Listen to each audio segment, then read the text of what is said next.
Oi, gente, bom dia. Esse dia 9/7 de 2024, né? A voz está rouca ainda, né? Afônico, né? Como diz os eruditos. Mas aqui nós estamos, né? Para mais uma oportunidade de meditarmos na palavra do Senhor. Eu quero ler contigo Marcos capítulo 5, os versículos 18 a 20, que diz assim, ó. E quando Jesus estava entrando no barco, o homem que fora possuído pelos espíritos imundos rogava-lhe que o deixasse seguir com ele. Jesus não consentiu, entretanto, orientou: vai para tua casa, para a tua família, e anuncia a eles tudo quanto Deus tem realizado a teu favor e como teve misericórdia de ti. Então partiu aquele homem e começou a pregar por toda a Decápolis as coisas que Jesus havia feito por ele, e todos ficaram maravilhados. O outro evangelho. O outro evangelho é o tema da nossa reflexão aqui. Como a gente já viu em algumas oportunidades, e é fácil ver isso, no tempo de Jesus havia muita coisa escrita, muitos evangelhos escritos, muitos textos que falavam sobre a vida de Jesus, sobre a vida cristã, interpretações da Bíblia que eles tinham na época, que consistia da lei, dos profetas, dos salmos, né? Tinha muita coisa escrita. Lucas começa o evangelho dele, no capítulo 1, de 1 a 4, falando exatamente isso.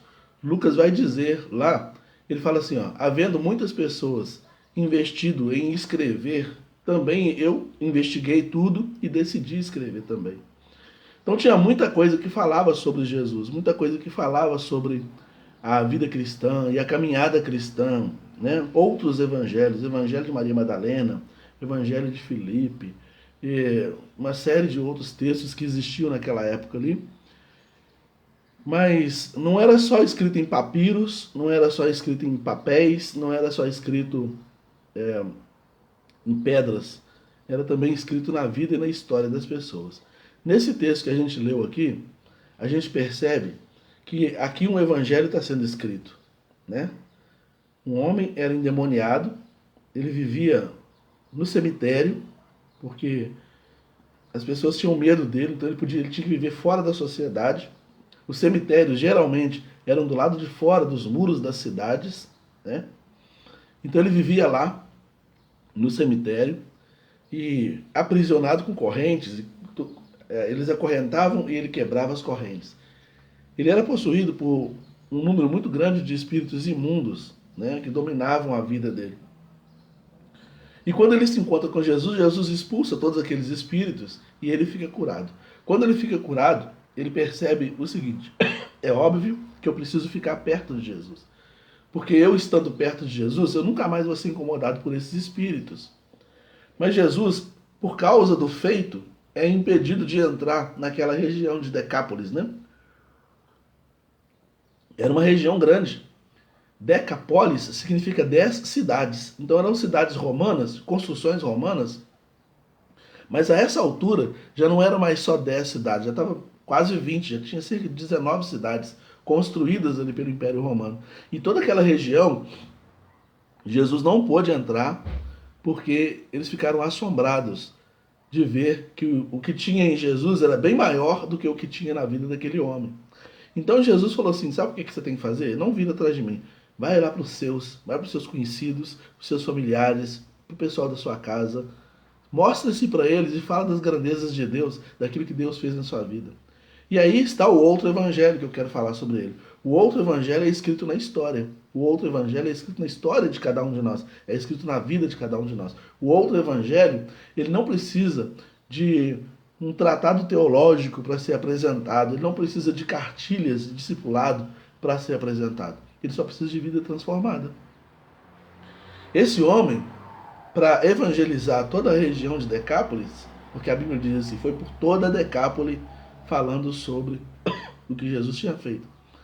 Ele não precisou passar por uma faculdade de teologia, ele não precisou de cartilhas de discipulado, ele não precisou de um tempo de banco para ir treinando, para ir fazer. Não, ele só precisou falar aquilo que Deus fez na vida dele. Paulo fala que nós somos carta escrita ao mundo, né? As pessoas olham para a nossa vida e veem o que Deus está fazendo nela, veem o que o Evangelho está fazendo nela, veem o que Jesus está fazendo nela. Então, quando esse homem chegou nas rodas de amizades que talvez ele tivesse de algum tempo atrás e já não via mais aqueles amigos há 20, 30 anos, não sei. Mas quando ele chegou ali no bairro dele, na rua dele, na família dele, agora com uma roupa limpa, pensa bem, agora com a roupa limpa, barba feita, cabelinho cortado, cheiroso, muito diferente daquele homem barbudo, daquele homem maltrapilho, todo, a Bíblia fala que ele ficava nu no meio do cemitério. Muito diferente daquele homem todo ralado, todo sujo, todo fedorento, todo descabelado, com o cabelo todo emplastado, né? Esse homem, quando chega ali, então, agora, totalmente mudado, totalmente transformado, as pessoas olham para ele e falam: rapaz, o que aconteceu? É o Isaac mesmo? O Isaac, é você, cara? O que aconteceu contigo? Rapaz, eu encontrei Jesus. Eu encontrei Jesus e olha o que ele fez. Ele mudou minha vida. Esse é o Evangelho. Esse é o Evangelho a ser pregado.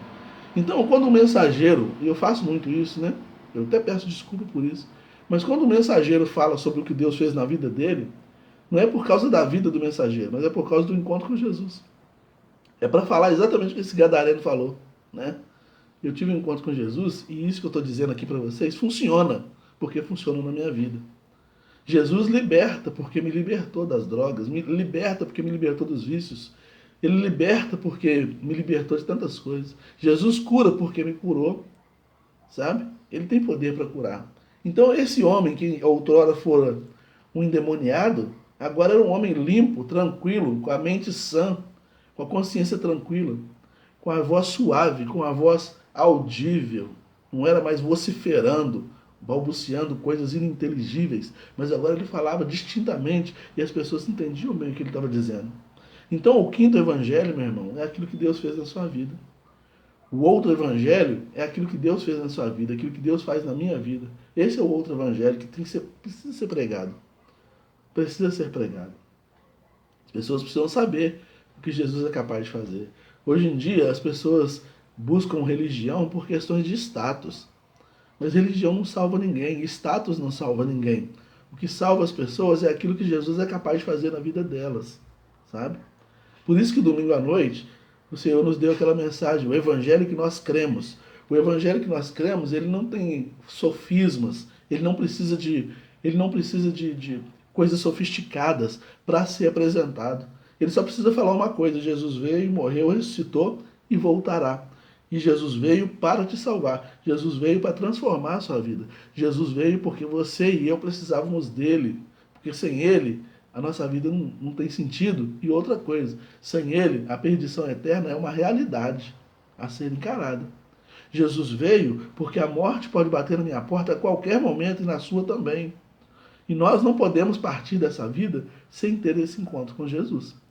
Eu preciso deixar que Jesus entre na minha vida e transforme a minha vida para a salvação eterna.